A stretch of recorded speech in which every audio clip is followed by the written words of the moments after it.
What's up mga tropa? Nangkot si John Motovlog. Andito tayo ngayon sa Gold Cup Shooting Range. At kasama ko aking mga tropang Lockheed team para sa aming firing. So almost taon na tayo din nakaputok. Kaya ngayon puputok tayo mga tropa. Ang kasama ko mga tropang Lockheed team. Alright. Rockwell Security. So ito yung bungad ng Gold Cup Shooting Range. Ito, dumating na rin ang mga Lima Golf galing sa Makati. So ayan, binigyan tayo ng paper, target paper. So ayan, loob ng ang Gold Cup. So maliit lang pero okay naman siya. So ayun na nga, binigyan tayo ng bala, 10 bala lang ng 9mm at isang bala ng shotgun mga tropa. So ayun, pinapasok na tayo. Tatlo lang pinapasok sa loob.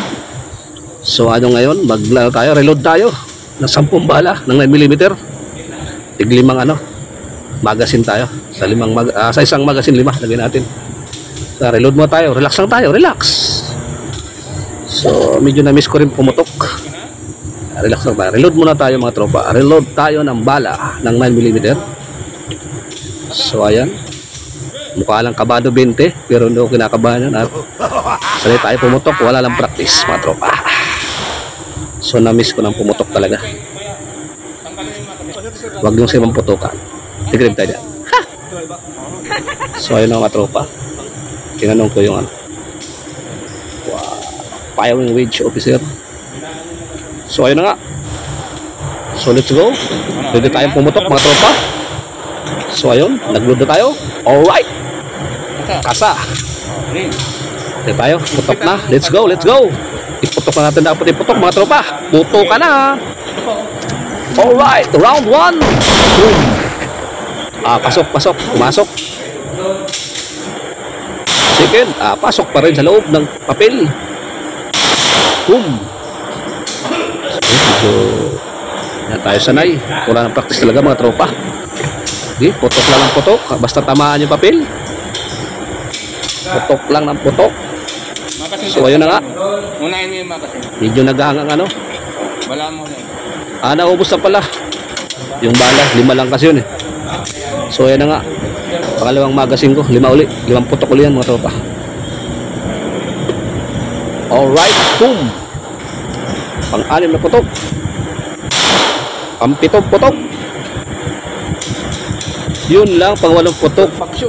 Naghag na. Makasin sa unahin mo lang. So ayun, nag-malfunction ating baril na gamit mga tropa. Siguro laspag na rin yan. Palabasin mo yung bala. Malfunction na. Ayan, umiipit yung bala sa loob.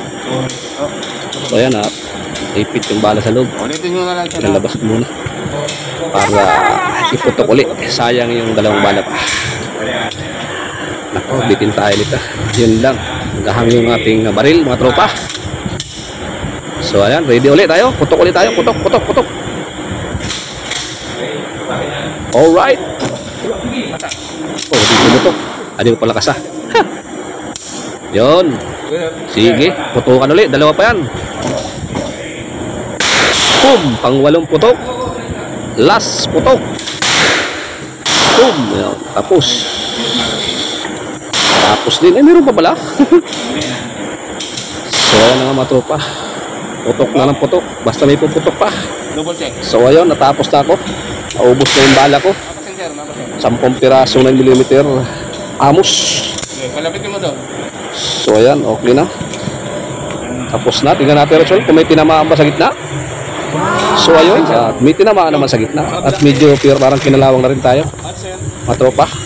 So ayun mga tropa, shotgun naman tayo, shotgun. Kaya lang 1 piraso lang bala binigay. Ano ba yun? Bitin talaga tayo nito. Tagal tayo nakabaril pero wala, no choice. Isa lang bala binigay.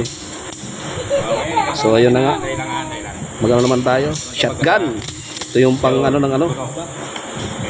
assault to, shotgun eh. Kahit di ka sharpshooter, siguro tatamaan talaga niya. Pang assault, shotgun. 1 bala lang yung mga tropa. So ayun na nga. Nireload na ng ating bridge officer. Alright, kinasa. First time gumamit ang baril na may ganyang hawakan. Anong klase yan? So ayun, di puputok. Yan yung baril, pag di mo tinulak yung hawakan, di puputok. Anong klase baril yan?